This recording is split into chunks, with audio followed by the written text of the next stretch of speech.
Okay,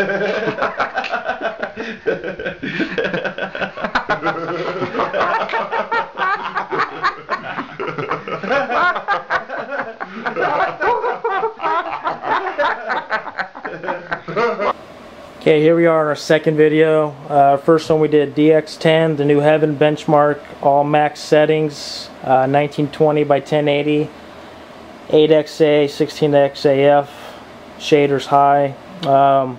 Now we're going to do DX11 with hardware tessellation.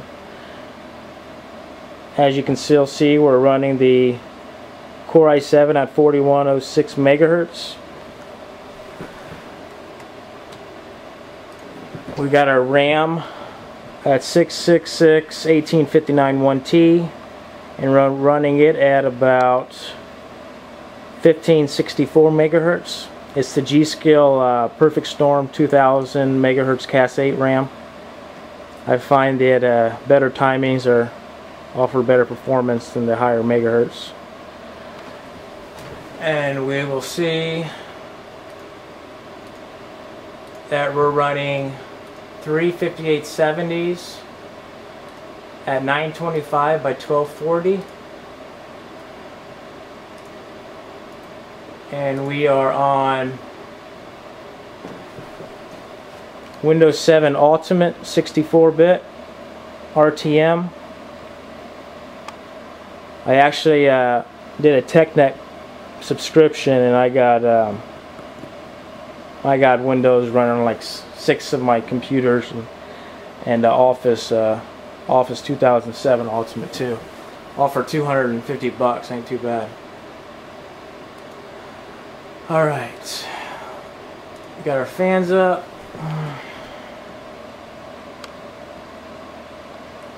Got DX11 and Stropy 16X, AA, 8X, full screen, 1920 1080, and we're going to run.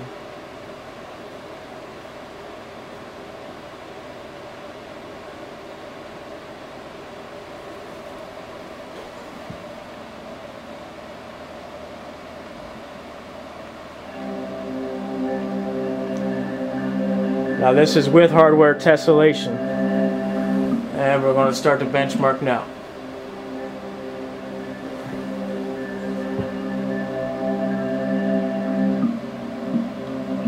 As we'll see, the tessellation puts a pretty substantial hit on the frames per second compared to running without hardware tessellation. So basically, a lot of people with the DX10 cards on here try to run this in DX11, and they're like, ooh, wow, but really they're not running it in DX11, they're just running it with DX10 without tessellation.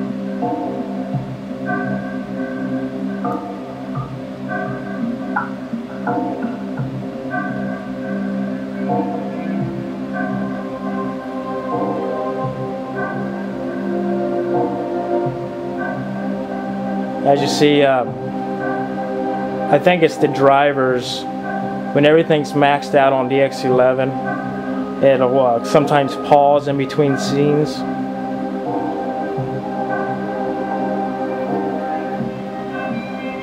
I believe it's a driver problem.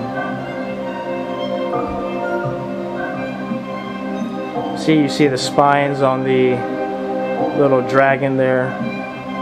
The roof tiles look more realistic.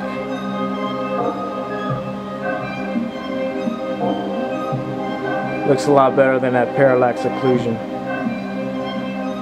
See, the stones actually stick out. Can you really notice it on the unrealistic stone pathways?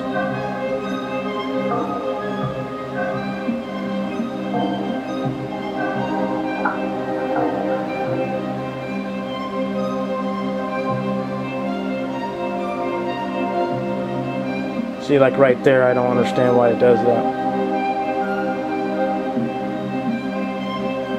If I put a real heavy overclock on it, it doesn't do that. This right here, there's no voltage changed on the graphics to get This is the highest I can go without upping the voltage, 925, 1240.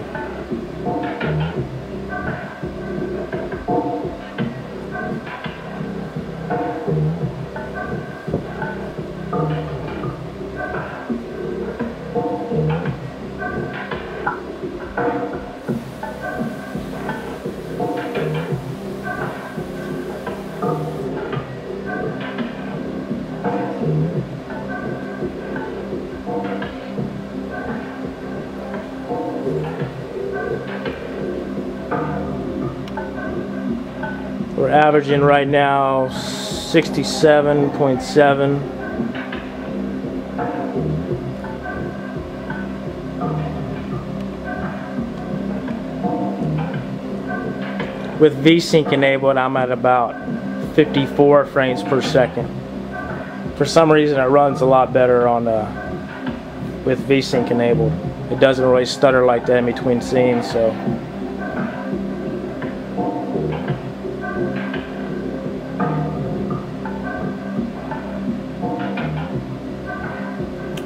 I'd like to note on my regular EVGA X58 rig upstairs, it has a single EVGA GTX 260 Core 216 in it, overclocked, and it won't even run DX10 with everything maxed out at 1920 by 1080.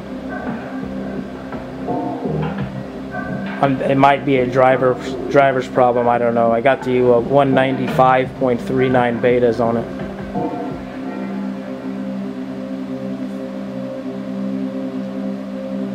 And here we come up with 69.6 frames per second. I actually got 71 or so one time. I don't know why it's a little less. 8X AA, 16X, and tessellation. Not too bad. I'm sure drivers will help a lot. Well, I guess the 9.12 catalyst drivers are supposed to really exponentiate the performance of the 5870s, and I don't think we've really seen anything yet, so we'll see.